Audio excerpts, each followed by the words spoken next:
মুক্তিযোদ্ধা এসেছেন। আমার মনে হচ্ছে বাংলাদেশের ফুলের বাগানটা এসে আজকে এই হলে সমবেত হয়েছে। হায়রে বাংলাদেশ, হায়রে বাঙালি জাতি, কোনদিন আমরা স্বাধীন ছিলাম না বন্ধুরা। কোনদিন বাঙালি জাতি মাথা উঁচু করে বলতে পারে না এই দেশ আমার দেশ। এই দেশ মুঘল পাঠানের ব্রিটিশের ছিল, এই দেশ পাকিস্তানিদের ছিল। সেই দেশে আজকের প্রজন্ম জানে না যে আমার সামনে যারা বসে আছে এরা হলো বাংলাদেশের শ্রেষ্ঠ সন্তান।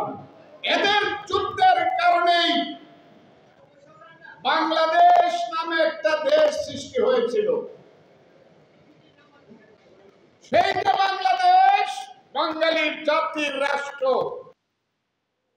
আজকে সেই রাষ্ট্রের মুখ দিয়েছে, আজকে আর দেখা যায় না বন্ধুরা। এই যে মন্টু ভাইয়ের শোক সভাটা করছি, এদের পিছনেও কারণ আছে, কিন্তু এতগুলো বীর মুক্তিযোদ্ধা একসাথে হওয়ার মতো পরিবেশ কিন্তু বাংলাদেশে এখন আর নাই। মন্টু ভাইয়ের মৃত্যুকে কেন্দ্র করে আজকের প্রেস ক্লাবে মুক্তিযোদ্ধাদের একটা অংশ আপনারা এখানে এসেছেন। কেন এসেছেন? আপনাদেরকে কেন আমরা সালাম জানিয়ে এনেছি? এই যে মহিউদ্দিন খোকার থেকে ধরে আরো আছে, আমি নাম বললাম না, আমার সেই শহীদ ভাই থেকে ধরে অনেক আছে, মশগুল ভাই থেকে ধরে অনেক মুক্তিযোদ্ধা আছে যারা যুদ্ধ করেছিল এই বাংলায়। তারা উদ্যোগ নিয়ে এই কাজটি করেছে বন্ধুরা। এখন পর্যন্ত মন্টু ভাইয়ের যে দল গণফোরা, তারা একটা সুখ সভার আয়োজন করতে পারে নাই বা করে নাই। তাদের নাকি 12 বা 14 তারিখে আছে। আমরা করেছি কেন? আমরা করেছি এই কারণে, আমার মা এখন মারা যাচ্ছে। আমার মা এখন খুব দুঃসময়ে আছে। আমার মায়ের নাম বাংলাদেশ, মায়ের নাম হলো মুক্তিযুদ্ধ। সংগ্রাম শুরু করলাম বক্তব্য দেওয়ার মাধ্যমে। সেই এক পর্যায়ে আমি আমার নেতা মন্টু ভাইকে পাইলাম আমি একটা ইউটিউবে। সেই ইউটিউবে অনলাইনে যদি আমার আর মন্টু ভাইয়ের সেই বক্তব্যগুলো দেখে থাকেন, আমি আপনাদেরকে স্মরণ করে দিই, হয়তোবা শুনেছেন। সেই মন্টু ভাই বসা আছে, অসুস্থ, কথা বলতে পারে না। এক পর্যায়ে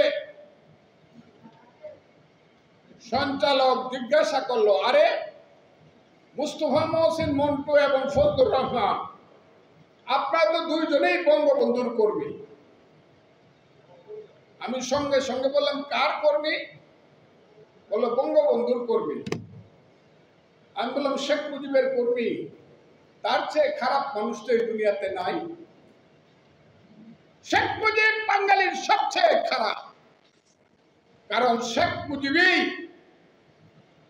এই দেশে 6 দফা দিয়ে শিখিয়েছিল তুমি কে আমি কে, বাঙালি বাঙালি। শেখ মুজিব শিখিয়েছিল তোমার আমার ঠিকানা পদ্মা, মেঘনা, যমুনা। শেখ মুজিবই 70-এ নির্বাচন করে মেজরিটি হয়ে বলেছিল, রক্ত সূর্য উঠেছে, বীর বাঙালি জেগেছে, বীর বাঙালি অস্ত্র ধরো, বাংলাদেশ স্বাধীন করো। টিক্কার মুখে হিয়ার মুখে লাথি মারো, বাংলাদেশ স্বাধীন করো। সবচেয়ে খারাপ মানুষ। তারা হলে আমাদের বোনদের বিয়ে হতো পাকিস্তানিদের সাথে, কত সুন্দর সুন্দর বাগনা বাগনি হতো। কথাটা আমি বলছিলাম, আপনাদের মনে আছে? সেই রাজাকারের বাচ্চারা বাংলাদেশ স্বীকার করতে চায় না, স্বাধীনতা বিরোধীরা বাংলাদেশ স্বীকার করতে চায় না। আরে বাংলাদেশ যদি স্বীকার করতে না চাও, তাহলে এটার নাম কি? পূর্ব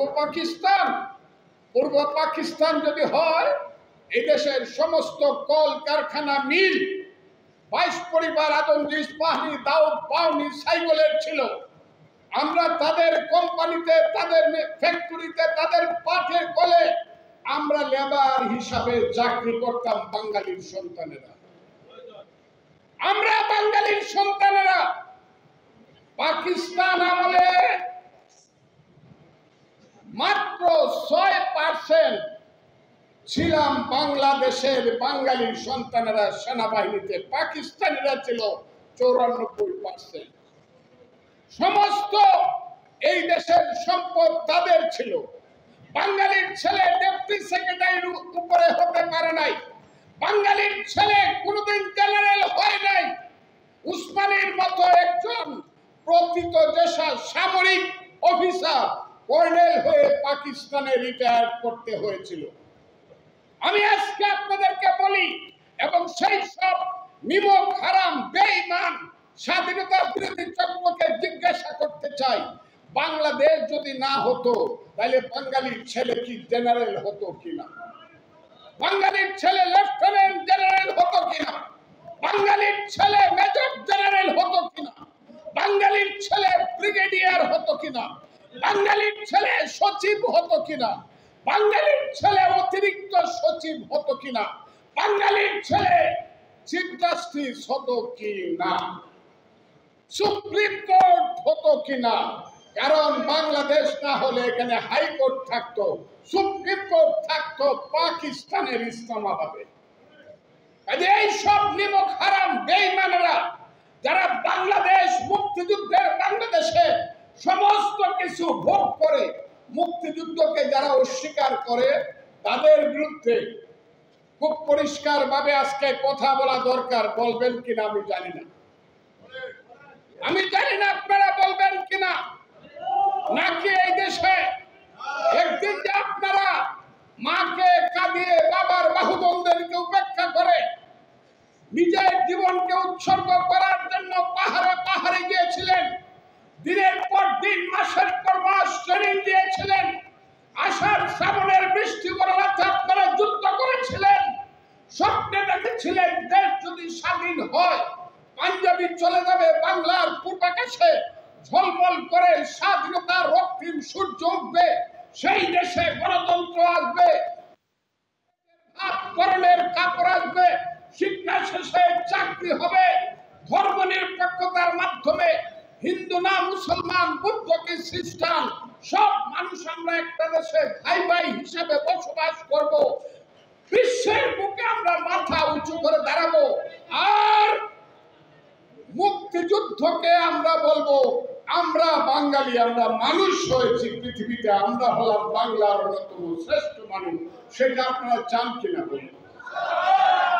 কিন্তু আজকে দেশ কোথায় গেছে? সকাল বিকাল রাত্র দুপুর এত কথা টেলিভিশনে হয়, এত কথা রাষ্ট্র ক্ষমতায় যারা অধিষ্ঠিত আছে তারা রাষ্ট্র চালাচ্ছে। আজকে 16ই ডিসেম্বর হয় না, 26শে মার্চ হয় না, আজকে বাংলাদেশে 21শে ফেব্রুয়ারি।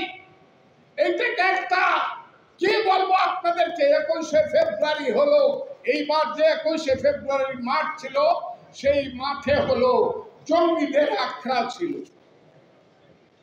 এই দেশে